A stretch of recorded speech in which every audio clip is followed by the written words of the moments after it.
The time for the journey has begun. They leave not as individuals, but as a collective. A flock of rosy starlings is one of nature's great spectacles.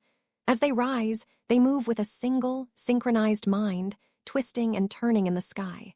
Observers have tried to describe it for centuries. They look like a swirl of smoke, a living storm, a murmuration of such density that it seems to defy the laws of physics. This is their defense. In numbers, there is safety. A predator like a falcon or a hawk, used to picking off a single straggler, is overwhelmed by the sheer, chaotic movement of the mass. The flock flows like a liquid, a billion dark pixels against the blue, moving inexorably south. Their route is ancient, written into their DNA. They will not fly directly to their destination. Instead, they will follow a flyway used by countless generations before them. From the Balkans, they trace the coastline of the Black Sea, funneling through the Bosphorus in Turkey, a global hotspot for migratory birds. They are riding a current of air that will carry them towards the warmth of the tropics. The journey is a grueling test of endurance. They fly at dawn and dusk, feeding during the day to build up fat reserves that will power the next leg of the journey. They cross mountain ranges where the air is thin, and vast deserts where the ground below offers no respite, no water, no food. It is here that many will perish. The weak, the sick, the unlucky. They fall from the sky, their energy spent, their bodies claimed by the harsh landscape. But the flock presses on. It cannot stop for the fallen. The survival of the many depends on the relentless drive of the whole. After weeks of flight, covering thousands of kilometers, the survivors reach a lifeline. The Indus Valley in Pakistan, a green ribbon of life snaking through the desert. Here, they will rest and refuel for the final push. They have reached the doorstep of the Indian subcontinent. This is a critical staging post. The birds, now exhausted, fan out across the agricultural land, gorging on grain and insects. They have lost the pristine elegance of their breeding plumage, the feathers worn and faded by the sun and the wind. But they are alive, and they are close. From here, the great flock will splinter. Some will head east, towards the forests of Madhya Pradesh. Others will fly south, all the way to the tip of the peninsula, to Kerala and Tamil Nadu. Satungs have been recorded as far away as Sri Lanka, and even as rare vagrants in Singapore and the Malay Peninsula. But a significant portion of our flock, the one we have followed from Serbia, has one final destination in mind. A place where water is sacred, and where the rhythm of life is dictated by the monsoon. Gujarat, Western India, a land of enterprising spirit, ancient traditions, and a deep connection to its rivers. The Sabarmati, flowing through the heart of Ahmedabad, is more than just a water source. It is the soul of the city. And in the winter months, it becomes a haven for one of the world's greatest avian travelers. Welcome to the winter home. From October until the end of March, the banks of the Sabarmati belong to the Rosy Starlings. They arrive in a cacophony of sound. A squeaky, chattering, excited whirring that drowns out even the distant hum of the city traffic. For the residents of Ahmedabad, it is an annual invasion, a spectacle that many barely notice. But for those who pause and look up, it is pure magic. Here on the Sabarmati, the Rosy Starlings behave like returning NRIs, non-resident Indians, full of energy and a certain swagger. They are not quiet guests. They claim the trees as their own, aggressively driving away the local residents. The common munnas, the bulbuls, even the pugnacious drungas. With a droop of their wings and a belligerent chit-chit-chit, they make it clear who is in charge. But why here? Why this river, these trees? It is a combination of factors that creates the perfect winter habitat. First, there is shelter. The large, mature trees of the riverfront provide safe, communal roosting sites, high above the ground and away from predators like stray dogs or cats. Second, there is water. The river itself is a constant, reliable source of hydration. And third, there is food. The diet of the Rosy Starling in winter is a varied buffet. They are omnivores, true generalists. While they will always have a preference for their beloved grasshoppers, the winter menu in India is far more diverse. They feast on the nectar of flowering trees like the silk cotton, Bombax suba Ustarusk, and the flame of the forest, Ustarusk Byutta Munaspama, acting as important cross-pollinators in the process. devouring berries, figs, and grapes. And when the crops are ready, they will visit the farmers' fields, feeding on ripening jaw, sorghum, and bajra, pearl millet. This last habit, the taste for grain, does not always endear them to the local farmers. A flock of thousands can strip a field in a matter of hours. It is a conflict as old as agriculture itself. But for those who understand the bigger picture, the Rosy Starling is a friend, not a foe. You see, for every beakful of grain they consume thousands of crop-destroying insects. They are the unpaid, feathered pest control squad for the rest of the year. Their sins, as one naturalist put it, must be forgiven for the sterling service they provide in keeping the locust and grasshopper populations in check. It is a delicate balance, a negotiation between the needs of the farmer and the needs of the traveler. As dusk approaches, a strange thing happens. The frantic energy of the day seems to evaporate. The trees, which moments ago were vibrating with noise, fall silent. Then, without any discernible signal, it begins. They rise, not as individuals, but as a single, massive organism. It is one of the most breathtaking displays in the natural world, a murmuration. Thousands upon thousands of birds twist and turn in perfect unison. The flock expands, becoming a wispy ribbon against the fading light. Then, it contracts into a dark, swirling ball, twisting like a tornado. It undulates like a rolling wave, cresting and breaking in midair. For long minutes, they fly in absolute silence, the only sound the collective whoosh of thousands of wings cutting through the air. They are performing an ancient ritual, a practice run for the journey home, a way to communicate, to bond, to confuse any predator that might be lurking in the shadows. They are painting the sky with their bodies. Scientists have studied this behavior for decades, using computer models to understand how they do it. They believe each bird is following a simple set of rules. Stay close to your neighbor, match your speed to theirs, and avoid collisions. But the result of these simple rules is breathtaking complexity. It is an emergent behavior, a phenomenon where the collective intelligence of the flock far exceeds that of any single bird. As darkness finally claims the sky, the performance ends. The birds settle back into their roosts, the chattering now a gentle, contented murmur. They are safe, they are fed, and they are together. Another day on the Sabarmati is complete. The winter months pass in a blur of feeding, roosting, and socializing. But as the calendar flips to March, a subtle shift occurs. The days are getting longer. The sun is climbing higher.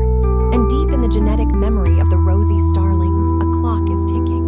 It is time to go home. By the end of March and the beginning of April, the last of the winter guests prepares to depart.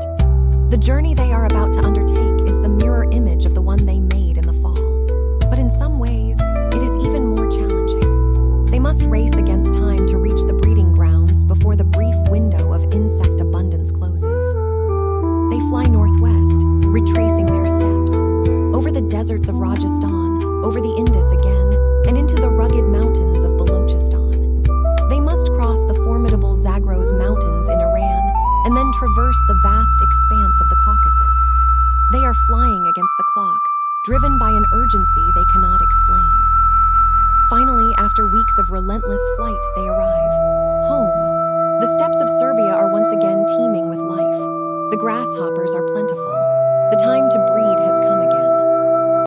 The cycle is complete. The journey of over 8,000 kilometers, round trip, is over.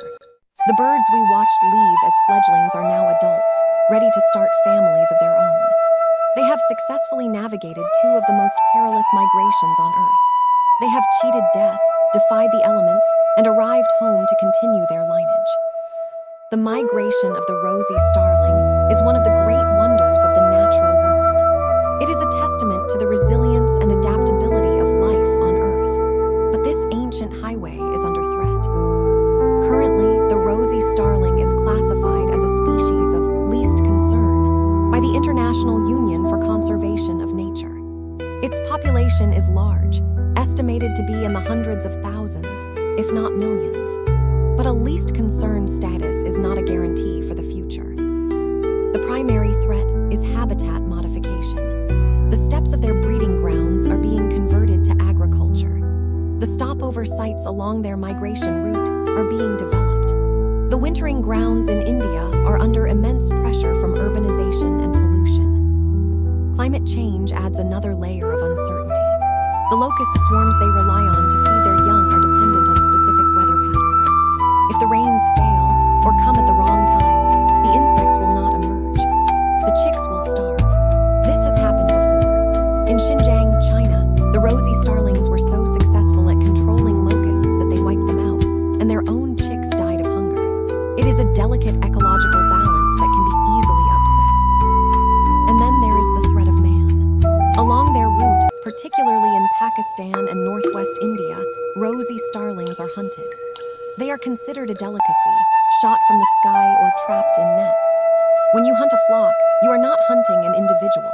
You are tearing a hole in the very fabric of a community. The journey from Serbia to Sabarmati is more than just a movement of birds. It is a thread that connects continents. It is a story that links the farmer in Serbia to the city dweller in Ahmedabad. It is a reminder that our world is not a collection of isolated places, but a single, interconnected system. The Rosy Starling, the rose-colored shepherd, asks for nothing from us, only for the steppe to remain wild, for the stopover sites to remain intact, and for the riverbanks to remain safe. It asks for the space to continue its ancient dance, to paint its smoky swirls across our skis for generations to come. For in the end, their journey is our journey. Their survival is a measure of our own. The journey continues. The smoke swirls on. Rosy Starling migration from Serbia to Murmuration at Sabarmati by Merli Menon, at Merli Menon on YouTube. This is a story of endurance, a story written not on paper but written across the very face of our planet. It is a story of life, driven by the most ancient of rhythms, the changing of the seasons. Our journey begins here in the vastness of space, looking down at the Eurasian landmass. It is a realm of stark contrasts, from the frozen Arctic north to the sun-baked tropics of the south. And every year, as the northern hemisphere tilts towards the sun, a silent explosion of life begins its march. Woven into the very fabric of these continents is a highway, an invisible airway used by billions.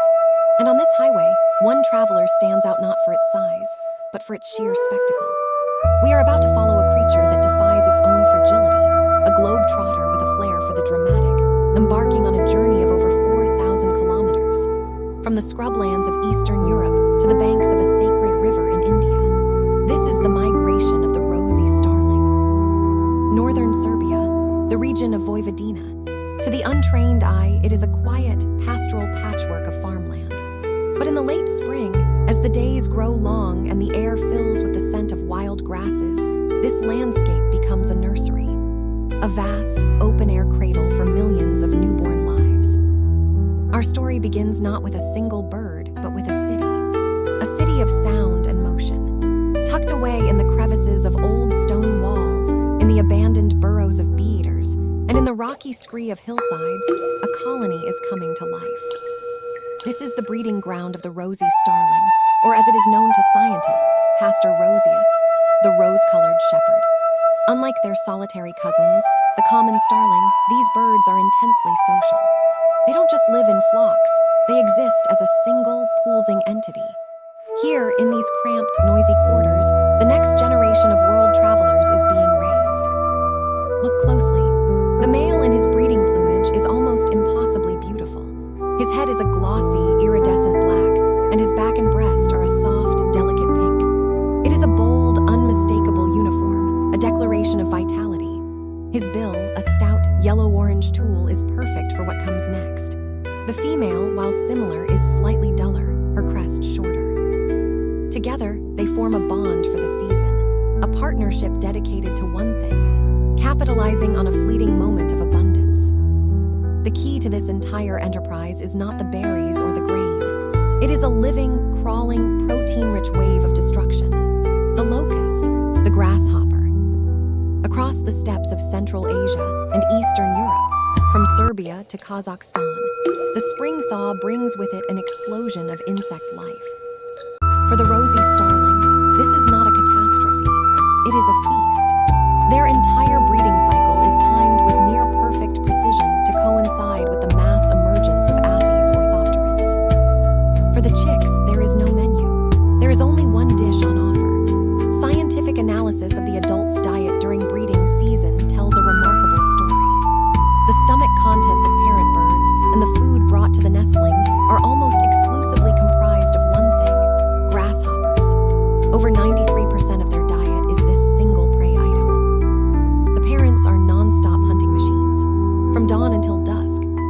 the grasslands, snapping up thousands of insects.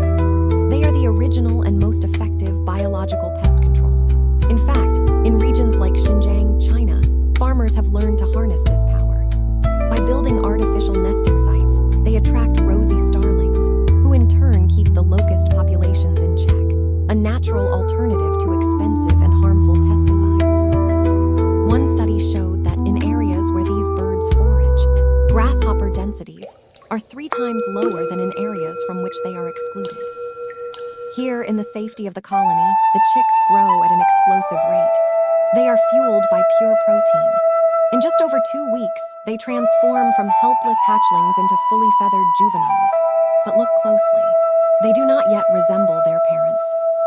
This is a juvenile Rosy Starling, a far cry from the resplendent pink and black of its parents. It is dressed in a camouflage of buff and brown, a humble attire that will serve it well on the perilous journey ahead. Its bill is still soft, its muscles untested. It has never known anything but the safety of the nest and the constant food supply provided by its parents. But that is about to change. As the intense heat of July gives way to the cooler whispers of August, a restlessness descends upon the colony. The great feast of the locusts is over. The grasslands are drying out. The internal clock of every bird, from the seasoned adults to the naive juveniles, begins to tick with a new, urgent rhythm. The time for birth is over. The time for the journey has